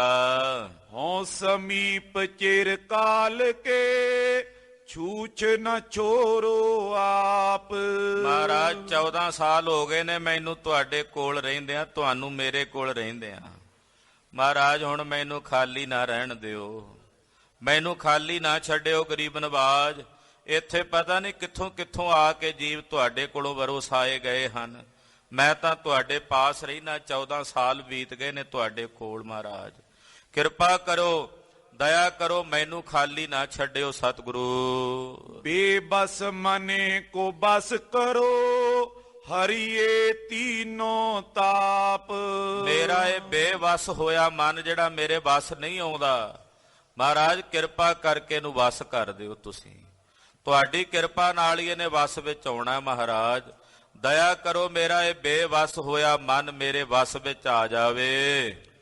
ਵਿਸ਼ੇ ਅਧੀਨੇ ਦੀਨ ਮੈਂ ਹਰਕ ਸ਼ੋਕ ਅਨੁਸਾਰ। ਵਿਸ਼ਿਆਂ ਵਕਾਰਾਂ ਦੇ ਵਿੱਚ ਮੈਂ ਐਸਾ ਦੀਨ ਹੋਇਆ, ਨਿਤ ਹਰਕ ਖੁਸ਼ੀ ਦੇ ਵਿੱਚ, ਕਦੇ ਗਮ ਦੇ ਵਿੱਚ ਰਹਿਣਾ, ਕਦੇ ਦੁੱਖ ਕਦੇ ਸੁੱਖ, ਇਹਨਾਂ ਦੇ ਵਿੱਚ ਹੀ ਮੇਰੀ ਬਿਰਤੀ ਗਲਤ ਰਹਿੰਦੀ ਹੈ। ਮਹਾਰਾਜ ਹਰਕ ਸੋਗ ਦੇ ਵਿੱਚ ਵਿਚਰਦਾ ਰਹਿਣਾ, ਪਾਪ ਪੁੰਨ ਦੇ ਵਿੱਚ ਹੀ ਕਈ ਪ੍ਰਕਾਰ ਦੀਆਂ ਬਿਰਤੀਆਂ ਵਿਕਾਰਾਂ ਦੇ ਵਿੱਚ ਮੇਰੀਆਂ ਖੁੱਬੀਆਂ ਰਹਿੰਦੀਆਂ ਹਨ। ਅਸ ਸੁਨ ਕਹਿ ਤੈ ਕੇ ਬਚਨ ਬੋਲੇ ਗੁਰੂ ਉਦਾਰ। ਉਦਾਰ ਸਤਿਗੁਰੂ ਧੰਨ ਗੁਰੂ ਨਾਨਕ ਦੇਵ ਸਾਹਿਬ ਸੱਚੇ ਪਾਤਸ਼ਾਹ ਜੀ ਮਹਾਰਾਜ ਜੀ ਨੇ ਦੌਲਤ ਖਾਨ ਦੀ ਬੇਨਤੀ ਸੁਣੀ ਹੈ। ਸੁਣ ਕੇ ਗਰੀਬ ਨਵਾਜ ਸਤਿਗੁਰੂ ਜਾਹਰ ਪੀਰ ਜਗਤ ਗੁਰ ਬਾਬਾ ਗੁਰਦੇਵ ਜੀ ਬੋਲੇ ਹਨ। ਅੜਿਲ ਸੁਨੋ ਖਾਨ ਦੈ ਕਾਨ ਪ੍ਰਬਲ ਮਨ ਲੋਲ। ਮਹਾਰਾਜ ਜੀ ਕਹਿੰਦੇ ਆ ਖਾਨ ਜੀ ਸੁਣੋ, ਇਹ ਮਨ ਬੜਾ ਚੰਚਲ ਹੈ, ਇਹ ਮਨ ਬਹੁਤ ਤੇਜ ਹੈ, ਅਗਨੀ ਤਤਵ ਤੋਂ ਬਣਿਆ ਹੋਣ ਕਰਕੇ ਟਿਕਦਾ ਨਹੀਂ ਹੈ।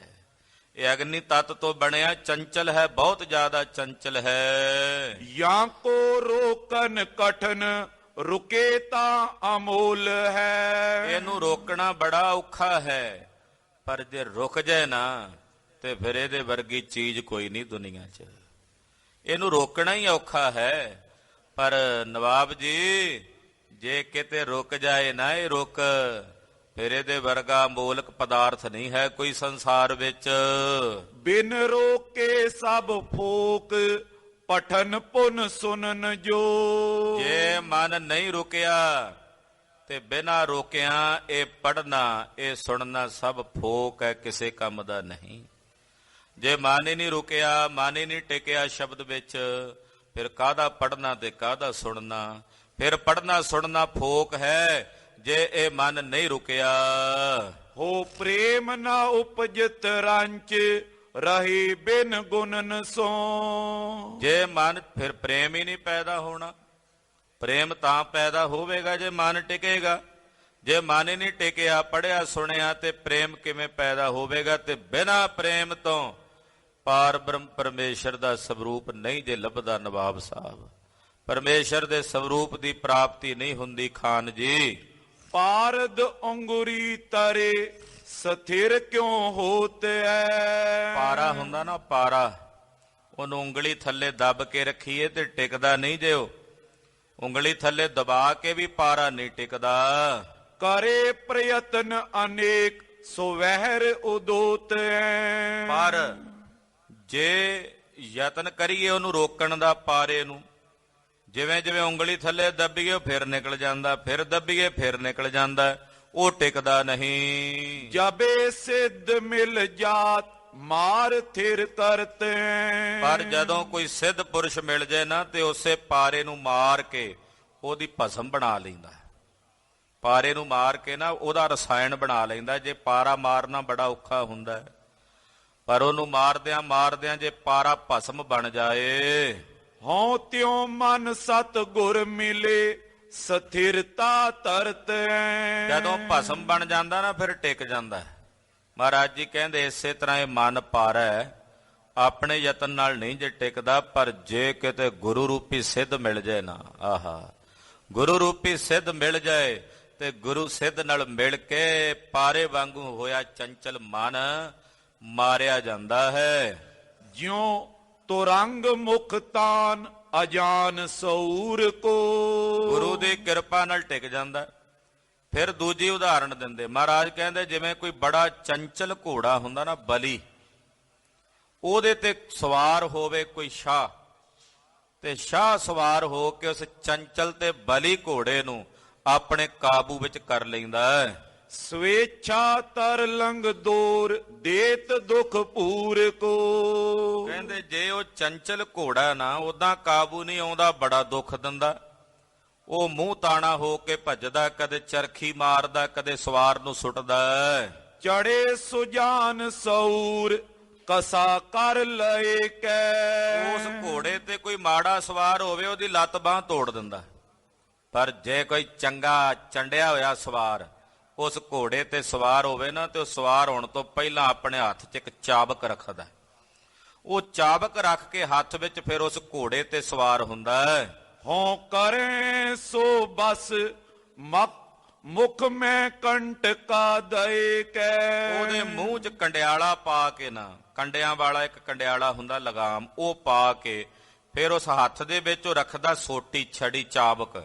ਉਹਦੇ ਨਾਲ ਤੇ ਕੰਡਿਆਲੇ ਦੇ ਨਾਲ ਫਿਰ ਉਸ ਘੋੜੇ ਨੂੰ ਕਾਬੂ ਕਰਕੇ ਆਪਣੀ ਮਰਜ਼ੀ ਦੀ ਚਾਲ ਚਲਾਉਂਦਾ ਹੈ। ਸਤਿਗੁਰ ਸ਼ਬਦ ਸਊਰ, ਤਰੇ ਤੈਂ ਦੀਜੀਏ। ਇਸ ਤਰ੍ਹਾਂ ਦੌਲਤ ਖਾਨ ਇਹ ਮਨ ਹੈ ਘੋੜਾ, ਔਰ ਜਿਹੜਾ ਸਤਿਗੁਰਾਂ ਦਾ ਸ਼ਬਦ ਹੈ ਨਾ, ਇਹ ਹੈ ਸਵਾਰ। ਮਨ ਰੂਪੀ ਘੋੜੇ ਤੇ ਸਤਿਗੁਰਾਂ ਦਾ ਸ਼ਬਦ ਸਵਾਰ ਕਰਨਾ ਗੁਰੂ ਦਾ। ਉਹ ਸਵਾਰ ਬਣ ਕੇ ਇਹਦੇ ਤੇ ਬੈਠੇ। ਕਸ਼ਟ ਨਰਕ ਕੋ ਕਸਾ, ਦਿਖਾਵਨ ਕੀਜੀਏ। ਫਿਰ ਇਸ ਮਨ ਨੂੰ, ਕਿਉਂਕਿ ਚਾਬਕ ਵੀ ਚਾਹੀਦੀ ਹੈ ਨਾ, ਚਾਬਕ ਕਿਹੜੀ ਹੈ? ਸ਼ਬਦ ਤਾਂ ਸਵਾਰ ਹੋ ਗਿਆ, ਤੇ ਹੱਥ ਦੇ ਵਿੱਚ ਚਾਬਕ ਕਿਹੜੀ ਫੜਨੀ ਮਨ ਰੂਪੀ ਘੋੜੇ ਨੂੰ ਡਰਾਉਣ ਲਈ? ਉਹ ਹੈ ਕਿ ਮਨਾ, ਜੇ ਆਪ ਹੁਰਮਤੀਆਂ ਕਰੇਗਾ ਨਰਕਾਂ ਵਿੱਚ ਜਾਏਗਾ, ਬੜੀ ਭਿਆਨਕ ਸਜ਼ਾ ਮਿਲੇਗੀ ਉੱਥੇ। ਏਦਾਂ ਡਰਾਉਣਾ ਇਸ ਮਨ ਰੂਪੀ ਘੋੜੇ ਨੂੰ। ਵਿਸ਼ੇ ਨ ਬਿਰਤੀ ਕਰਨ, ਸੋ ਕਵਿਕਾ ਜਾਨੀਏ। ਵਿਸ਼ਿਆਂ ਵਿਕਾਰਾਂ ਵੱਲੋਂ ਨਿਰਵਿਰਤੀ ਰੱਖਣੀ। ਜੇ ਵਿਕਾਰਾਂ ਵੱਲ ਮਨ ਦੌੜੇ ਉਹਨੂੰ ਮੋੜਨਾ, ਬਾਰ-ਬਾਰ ਮੋੜਨਾ। ਕਹਿੰਦੇ ਇਸ ਮਨ ਰੂਪੀ ਘੋੜੇ ਦੇ ਮੂੰਹ ਵਿੱਚ ਲਗਾਮ ਪਾਈ ਹੋਈ ਹੈ। ਇਹ ਲਗਾਮ ਹੈ ਜਿਹੜੀ ਖਿੱਚਣੀ ਹੈ। ਹੋ ਮਨ ਤੁਰੰਗ ਇਉਂ, ਲਖੋ ਕਰਨ ਵਸ ਠਾਨੀਏ। ਏਦਾਂ ਦੌਲਤ ਖਾਨ ਜੀ ਇਸ ਮਨ ਰੂਪੀ ਘੋੜੇ ਨੂੰ ਇਉਂ ਵਸ ਕਰੀਦਾ, ਇਉਂ ਕਾਬੂ ਕਰੀਦਾ ਹੈ। ਦੋਹਰਾ ਰਾਗ ਦ્વੈਖ ਮਲ ਪਰ ਹਰੋ, ਪਾਣਾ ਪ੍ਰਭ ਕੋ ਮਨ। ਰਾਗ ਤੇ ਦ્વੈਸ਼ ਦੀ ਮੈਲ ਨੂੰ ਤਿਆਗ ਕੇ ਪਰਮੇਸ਼ਰ ਦੇ ਭਾਣੇ ਨੂੰ ਸਤ ਕਰਕੇ ਮੰਨਣਾ। ਆਹਾ, ਮਾਛੀਵਾੜੇ ਦੇ ਜੰਗਲਾਂ 'ਚ ਬਹਿ ਕੇ ਦਸਵੇਂ ਗੁਰੂ ਨਾਨਕ ਸਾਹਿਬ ਪਰਮੇਸ਼ਰ ਦੇ ਭਾਣੇ ਨੂੰ ਕਿਵੇਂ ਸਤ ਕਰਕੇ ਮੰਨਦਿਆਂ ਕੋਈ ਉਲਾਂਭਾ ਤੇ ਨਹੀਂ ਦਿੱਤਾ। ਜਿਸ ਆਲਮ ਦੇ ਵਿੱਚ ਕੋਈ ਸਧਾਰਨ ਵਿਅਕਤੀ ਹੋਵੇ ਤੇ ਪਾਗਲ ਹੋ ਜਾਏ, ਬੌਰਾ ਹੋ ਜਾਏ ਵੀ ਨਾ ਕਿਲਾ ਰਿਹਾ, ਨਾ ਪਰਿਵਾਰ ਰਿਹਾ, ਨਾ ਫੌਜਾਂ ਨੇ, ਨਾ ਰਾਜ ਸਾਜ ਹੈ, ਨਾ ਸਾਜ਼ੋ ਨਾ ਬਾਜ਼ੋ, ਨਾ ਫੌਜੋ ਨਾ ਫਰਸ਼, ਖੁਦਾਵੰਦ ਬਖਸ਼ਿੰਦ ਓ ਐਸ਼ ਅਰਸ਼। ਆਹਾ, ਨਾ ਸਾਜ ਹੈ, ਨਾ ਰਾਜ ਹੈ, ਨਾ ਬਾਜ ਹੈ। ਖੁਦਾ ਨੇ ਫਿਰ ਵੀ ਐਸ਼ਾਂ ਦਾ, ਅਰਸ਼ਾਂ ਦਾ ਅਰਸ਼, ਅਰਸ਼ਾਂ ਦਾ ਜਿਹੜਾ ਐਸ਼ ਹੈ, ਆਨੰਦ ਹੈ, ਉਹ ਬਖਸ਼ਿਆ ਹੋਇਆ। ਫਿਰ ਵੀ ਨਿਰੰਕਾਰ ਨੂੰ ਉਲਾਂਭਾ ਨਹੀਂ ਦਿੱਤਾ। ਗੁਰੂ ਨਾਨਕ ਪਾਤਸ਼ਾਹ ਕਹਿੰਦੇ, ਦੌਲਤ ਖਾਨ ਕਦੇ ਵੀ ਨਿਰੰਕਾਰ ਨੂੰ ਉਲਾਂਭਾ ਨਹੀਂ ਦੇਣਾ, ਉਹਦੇ ਭਾਣੇ ਨੂੰ ਸਤ ਕਰਕੇ ਮੰਨਣਾ, ਰਾਗ ਤੇ ਦ્વੈਸ਼ ਦੀ ਮੈਲ ਨੂੰ ਤਿਆਗਣਾ ਹੈ। ਸਿਮਰ ਨਾਮ ਕਰਤਾਰ ਕੋ, ਕਰੋ ਜਨਮ ਨਿਜ ਧਨ। ਕਰਤਾਰ ਦਾ ਸਿਮਰਨ ਕਰਕੇ ਆਪਣੇ ਜਨਮ ਨੂੰ ਧਨ ਕਰੋ। ਪੁੱਛਦੇ ਆ ਨਾ ਜੀ, ਮਨ ਕਿਵੇਂ ਵਸ ਆਵੇਗਾ? ਗੁਰੂ ਨਾਨਕ ਸਾਹਿਬ ਨੇ ਤਰੀਕਾ ਦੱਸ ਦਿੱਤਾ, ਹੁਣ ਅਪਣਾਉਣਾ ਸਾਨੂੰ ਪੈਣਾ। ਮਨ ਰੂਪੀ ਘੋੜੇ ਤੇ ਸਤਿਗੁਰਾਂ ਦਾ ਸ਼ਬਦ ਸਵਾਰ ਰੱਖਣਾ, ਇਹਨੂੰ ਵਿਹਲਾ ਨਹੀਂ ਰਹਿਣ ਦੇਣਾ। ਜੇ ਵਿਹਲਾ ਛੱਡਿਆ ਤੇ ਫਿਰ ਇਹਨੇ ਦੁਲੱਤੇ ਮਾਰਨੇ ਆ। ਮਨ ਰੂਪੀ ਘੋੜੇ ਤੇ ਗੁਰੂ ਕਾ ਸ਼ਬਦ ਸਵਾਰ ਰਹੇ, ਵਾਹਿਗੁਰੂ, ਜਪਜੀ ਸਾਹਿਬ ਦੀ ਬਾਣੀ, ਸਿਮਰਨ ਭਜਨ, ਤੇ ਫਿਰ ਇਹਨੂੰ ਡਰਾਉਣਾ ਵੀ ਹੈ। ਜੇ ਭੱਜ ਕੇ ਜਾਵੇ ਨਾ ਵਿਕਾਰਾਂ ਵਾਲੇ ਪਾਸੇ ਤੇ ਚਾਬਕ ਮਾਰਨੀ ਹੈ, ਡਰਾਉਣਾ। ਚਾਬਕ ਕਿਹੜੀ ਆ? ਮਨਾ, ਆ ਮਾੜੇ ਭੈੜੇ ਕੰਮਾਂ ਵਿੱਚ ਜਾਏਗਾ ਤੇ ਲਾਹਨਤਾਂ ਮਿਲਣਗੀਆਂ, ਅੱਗੇ ਨਰਕਾਂ ਵਿੱਚ ਸਜ਼ਾ ਪਾਵੇਂਗਾ। ਇਉਂ ਇਸ ਮਨ ਨੂੰ ਕਾਬੂ ਕਰੀਦਾ, ਇਹ ਸਾਧਨਾ ਹੈ। ਗੁਰਸਿੱਖ ਇਉਂ ਸਾਧਨਾ ਕਰਦੇ ਨੇ। ਮਹਾਰਾਜ ਜੀ ਕਹਿੰਦੇ, ਦੌਲਤ ਖਾਨ ਇਸ ਤਰ੍ਹਾਂ ਸਾਧਨਾ ਕਰ, ਕਰਤਾਰ ਦਾ ਸਿਮਰਨ ਕਰ, ਭਜਨ ਕਰ। ਸੁਨ ਸਤ ਗੁਰ ਉਪਦੇਸ਼ ਕੋ, ਧਾਰ ਹਿਰਦੇ ਮੈਂ ਲੀਨ। ਸਤਿਗੁਰਾਂ ਦਾ ਸੁੰਦਰ ਉਪਦੇਸ਼ ਦੌਲਤ ਖਾਨ ਨੇ ਸੁਣਿਆ ਔਰ ਆਪਣੇ ਹਿਰਦੇ ਵਿੱਚ ਵਸਾ ਲਿਆ। ਕਰ ਬੰਦੇ ਬੰਧਨ ਕਰੀ, ਬੋਲਿਓ ਬਚਨ ਪ੍ਰਬੀਨ। ਹੱਥ ਜੋੜ ਕੇ ਸਤਿਗੁਰਾਂ ਦੇ ਚਰਨਾਂ ਤੇ ਬੰਦਨਾ ਕੀਤੀ ਤੇ ਬੋਲਿਆ, ਅੜਿਲ ਦਾਮ ਸਾਤ ਸੈ ਸਾਠ, ਕਹੋ ਕਿਆ ਕੀਜੀਏ। ਮਹਾਰਾਜ ਕਿਰਪਾ ਕੀਤੀ ਆਪ ਜੀ ਨੇ ਮੇਰੇ ਤੇ, ਤਰਸ ਕਰਕੇ ਆਪ ਜੀ ਨੇ ਪਰਉਪਕਾਰ ਕੀਤਾ ਹੈ। ਮਹਾਰਾਜ ਹੁਣ ਜਿਸ ਮਸਲੇ ਲਈ ਮੈਂ ਤੁਹਾਨੂੰ ਸੱਦਿਆ ਸੀ ਉਹ ਵੀ ਸੁਣੋ। 760 ਰੁਪਏ ਤੁਹਾਡੇ ਮੇਰੇ ਵੱਲ ਵਧੇ ਹਨ। ਤੁਹਾਡਾ ਹੁਕਮ ਹੋਇਆ ਕਿ ਮੈਂ ਖੁਦਾ ਦੇ ਪੈਸੇ ਨੇ ਤੇ ਖੁਦਾ ਦੇ ਫਕੀਰਾਂ 'ਚ ਖਰਾਇਤ ਵਜੋਂ ਵੰਡਦੇ ਹਾਂ।